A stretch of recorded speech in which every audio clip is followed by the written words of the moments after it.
For all of BTS's generosity, they actually rarely show the process of creating their art end to end. They show us glimpses of it, just enough to show how they refine details, but never the act of going from nothing to perfection. What we see is the majesty of their creation. Perfectly synchronized dance routines, executed with laser-like precision. We get their songs written with the depth of an eternally expanding universe. But we never really see the fullness of the in-between. The pain and the pleasure that morphs the emotions to discernible words. The fusion of creativity and logic that beautifully shapes the complex routines. This episode, however, gives us a peek of the process, and although it does not really satiate the thirst to witness the greatness in its creation, it is still decisively disarming and undeniably satisfying.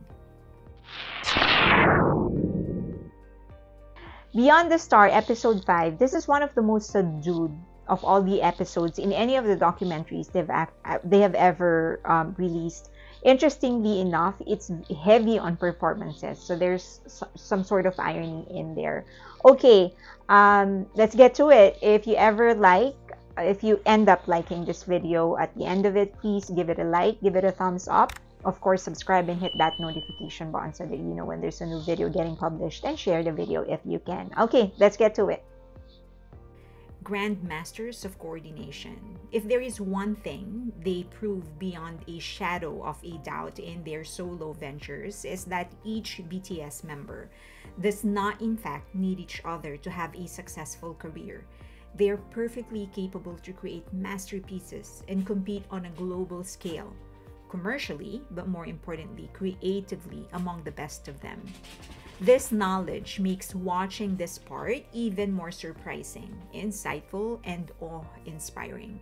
Despite having the ability and opportunity to do things alone, they still choose to do it together, and they have showed just how perfectly they work together. Like a Swiss watch, where each cog, wheel, and spring works in perfect coordination, creating a masterpiece of efficiency and precision. In this episode, several clips of their rehearsals and recordings were shown. They showed just how each member has a voice in performances, rehearsals, recordings, and creation, but each contribution fits with the other's part. One fills the space, another leaves vacant. But even more important is how each member raises themselves to the level of the group's excellence instead of forcing others to go down to their level. Jin, who admits to not being a natural dancer, said he worked so hard to be able to catch up with the rest. Though he may never be as good as the natural dancers of the group, he may be able to match their energy.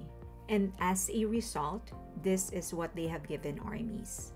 A symphony orchestra, poetry in motion each time they take the stage. Laser-like precision. As I've said, one of the things they rarely share is the actual creation of their masterpieces. They have allowed us to peek through carefully curated moments, but never the access from zero to perfection. This episode is probably one of the most revealing. While rehearsing for their UN performance, they were directing their own performance, keeping watch of every single detail. In particular, Jin loaded a gun. He pointed a slight imperfection in their performance. Some of them were 0.5 seconds off, he said.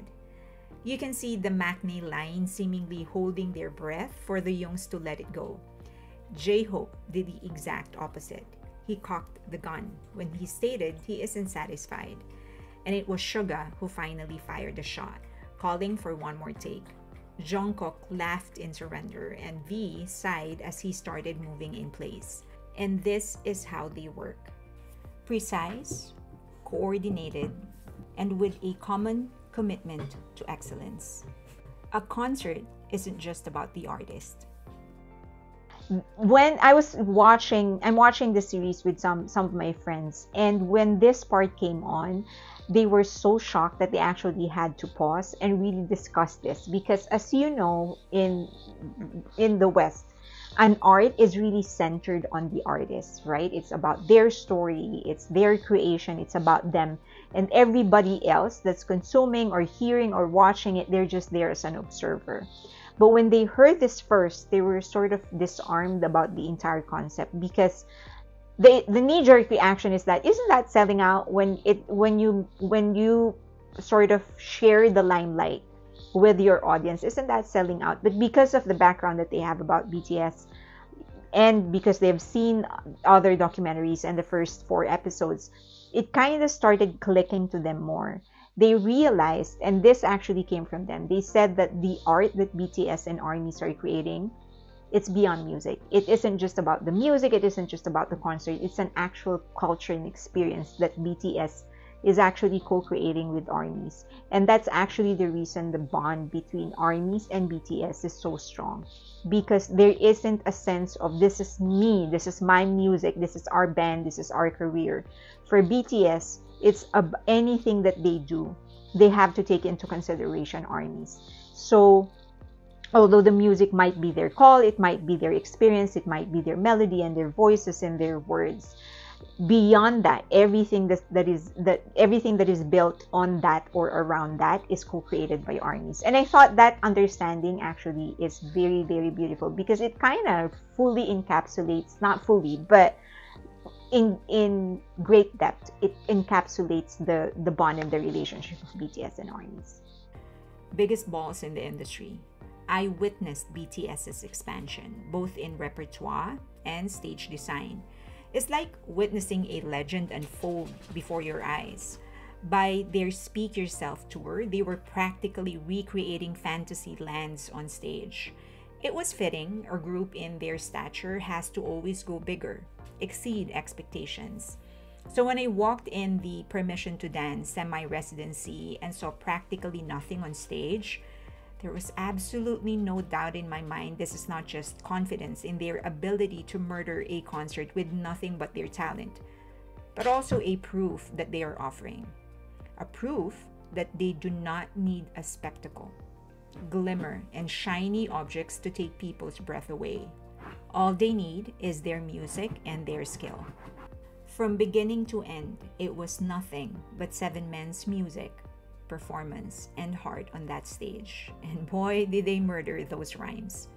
And we were all witnesses. Sing it like it's the last song you'll ever sing. This actually just reminds me of an important lesson I learned when the parent of a friend passed away. My friend and her parent had a big fight. They love each other, no doubt. They just have the tendency to say unpleasant things when emotions run high. She spewed some painful things and walked out. It was the last time they talked, because a week after that, her parent passed. When Jimin said he was singing every song like it's the last song he will ever sing, I just felt it in my bones. The courage, maturity, and peace we have to be able to constantly remind ourselves that we need to always do things like it's the last time we will do them. And how beautiful the world will be if we always live like it's our last day.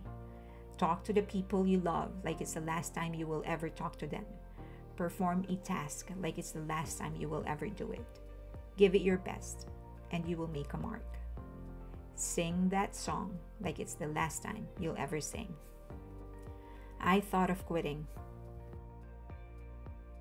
When RM said that he thought of quitting so many times, but he realized eventually that this is what he's meant to do, he couldn't be more relatable to it. Because I feel like we've all gotten to that point, whether it's a relationship or a business or work or whatever. At some point, no matter how much we like our work or the person that we're with, we kind of want to quit at some point. And it's just a matter of deciding to hang on, right? For one more day. Usually one more day is all it takes. If you're meant to do it, you hang on for one more day. You will get to that point and you will realize that you actually don't want to quit. And hearing him say it, and then others reinforcing it, saying that it felt like home when they performed again, I feel a sense of relief for them that they got to that point where they know with certainty what they're meant to do. And it made me wonder, how many people get to that certainty? Did you get to that certainty where you know what you're supposed to do? So I'm curious, like, do you know what you're supposed to do with certainty? And how did you get there? What was that moment when you realized, oh, I'm supposed to do this?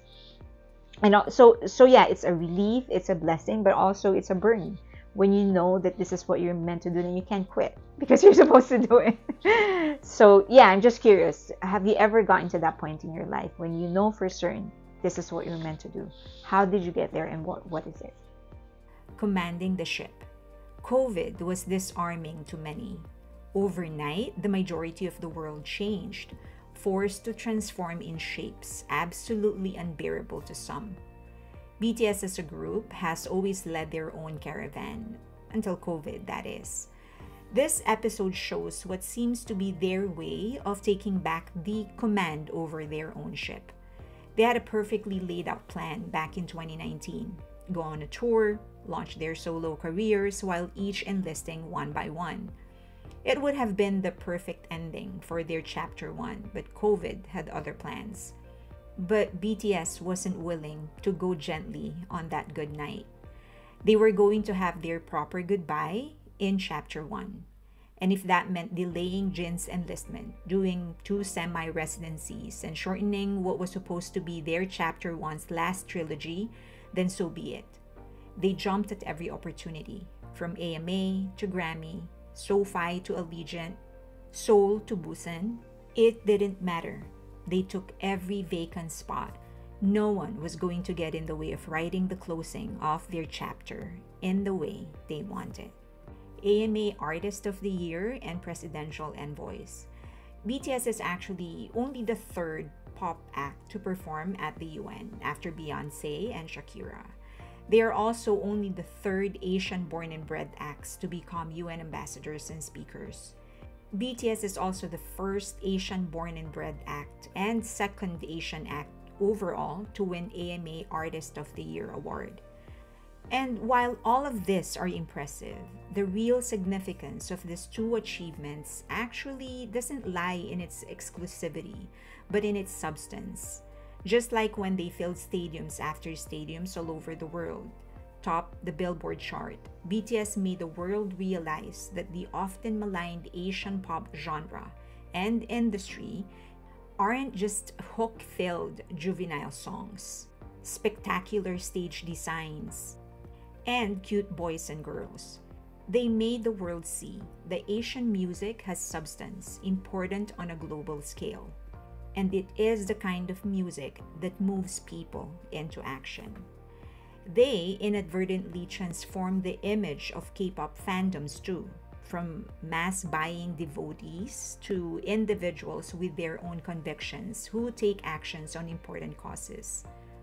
They proved that music, while often regarded as a hobby or a luxury, can actually be powerful enough to shine light on issues that cultural norms dictate to be juvenile, from mental health to education to animal rights to art preservation. It's what earned them that diplomatic passport. But more importantly, it's one of the most critical things that earned them a spot in the League of Extraordinary and legendary musicians globally across all generations. Chiseling to perfection. Refinement. Only those with an utmost dedication to their craft will truly know the meaning of that word, the commitment it demands, and the honesty it requires. It is what BTS does not cease to do, to refine. Jin said that they used the 2 years to reorganize their thoughts, their objectives, and their music. They opted to improve, to be better, to refine. The result, 2 masterpieces, yet to come and run BTS. 10 years into their career plus several more years pre-debut, they haven't ceased to be better. While half the world was sinking into depression as many were forced into the melancholy of isolation, BTS was chiseling to perfection. Let's begin a new history. So I think it was episode 1 or episode 2 when I said that one of the major realizations in this series for me is that none of their achievements were fully celebrated by many people.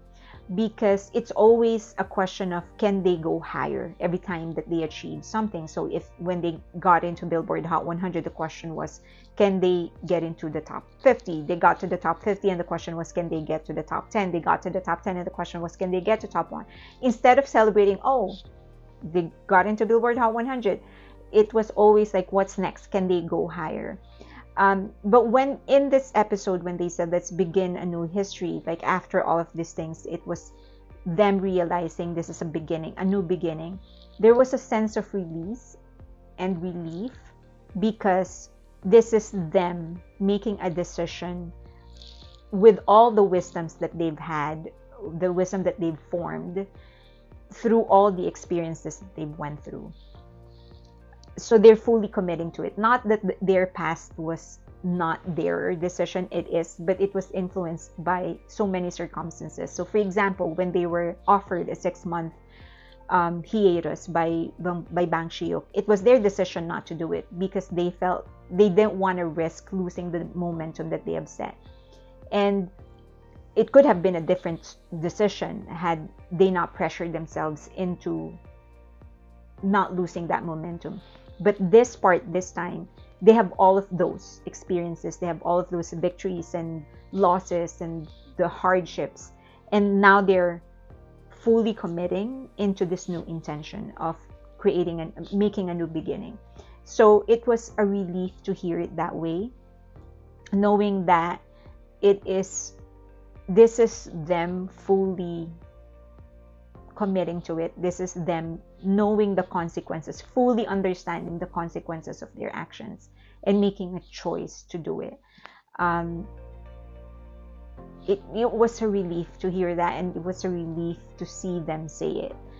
This is, nobody's dictating now, not people, not expectations, and not the circumstances. This is them making a decision to begin anew.